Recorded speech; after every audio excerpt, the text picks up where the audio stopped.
নমস্কাৰ বন্ধুসকল আহি গলো নতুন এটা ভিডিঅলৈ এই ভিডিঅটো ডিসকাস কৰিম ডিএলএড ফাৰ্ষ্ট সেমৰ পেপাৰ টুৱাৰ্ড সেলফ আন্ডাৰষ্টেণ্ডিংৰ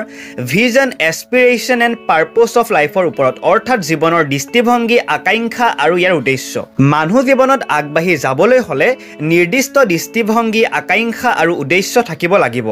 যদি এই তিনিটা গুণ মানুহৰ জীৱনত নাথাকে তেতিয়া হলে কেতিয়াও সেইজন মানুহ এইখন পৃথিৱীত জীয়াই থকাৰ কোনো সাৰ্থকতা নাথাকিব যেনেকৈ আমি মদাৰ গছৰ ফুলৰ কথাকে ক'ব পাৰো কাৰণ মদাৰ জোপাৰ ফুলবোৰ যিমান মানে ধুনিয়া নহওক ইয়াক কেতিয়াও পূজাত ব্যৱহাৰ কৰা নহয় ঠিক তেনেদৰে আমাৰ জীৱনটোক মদাৰ ফুলৰ পৰিৱৰ্তে জবা ফুলৰ দৰে ফুলাই তুলিব লাগে যাতে নিজৰ জীৱনৰ এক উদ্দেশ্য নিহিত থাকে যদি আপুনি বা মই জীৱনত কি কৰিব আহিছো বা কি কৰিব লৈছো তাক উপলব্ধি কৰিব নোৱাৰো তেতিয়া হলে আমি কোনো এটা দিশতে আগবাঢ়ি যাব নোৱাৰিম বা জীৱনটোক উপভোগ কৰিব নোৱাৰিম এইয়ে নিজকে নিজে বিচাৰি চাই যি পাওঁ সেইটো কামতে আগবাঢ়ো এইটোৱে হ'ব মানুহজনৰ দৃষ্টিভংগী জীৱনৰ দৃষ্টিভংগী থাকিলে কোনো এজন মানুহে বিফলতাৰ হৈতে নাথাকে এদিন নহয় এদিন সফলতা লাভ কৰিব পাৰিব যেনেকৈ মহান দাৰ্শনিক টমাছ আলভা এডিসনৰ কথাকে আমি উদাহৰণ হিচাপে ল'ব পাৰো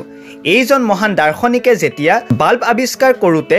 যিবোৰ বিফলতা পাইছিল আৰু অসুবিধা পাইছিল সেই বিফলতাৰ যদি হাৰ মানি দিয়া হলে আজি আমি কোনো দিন পোহৰৰ মুখ নেদেখিলোহেঁতেন সেইবাবে দৃষ্টি সদায় আগত ৰাখি কাম কৰি যোৱাৰ বাবে এইজন মহান দাৰ্শনিকে মানুহে পাগল আদি উপমা দি কোৱাৰ পিছতো বাল্ব আৱিষ্কাৰৰ ক্ষেত্ৰত চেষ্টা কৰি প্ৰায় ৯৯৯৯ বাৰ বিফলতা পোৱাৰ পিছতো থমকি নৰৈ ১০০০ বাৰত বাল্ব আৱিষ্কাৰ কৰিবলৈ সক্ষম হ'ল আমি ইয়াৰ পৰা এটা কথাই ক'ব পাৰো যে মানুহৰ দৃষ্টিভংগী যদি নিৰ্দিষ্ট আৰু স্পষ্ট হয় তেতিয়া হলে সেইজন মানুহ কেতিয়াও বিফলতাৰ মুখ দেখাৰ পিছতো সফলতাৰ শিখৰত বগাব পাৰিব এই এছাইনমেণ্টটো তাৰ উপৰিও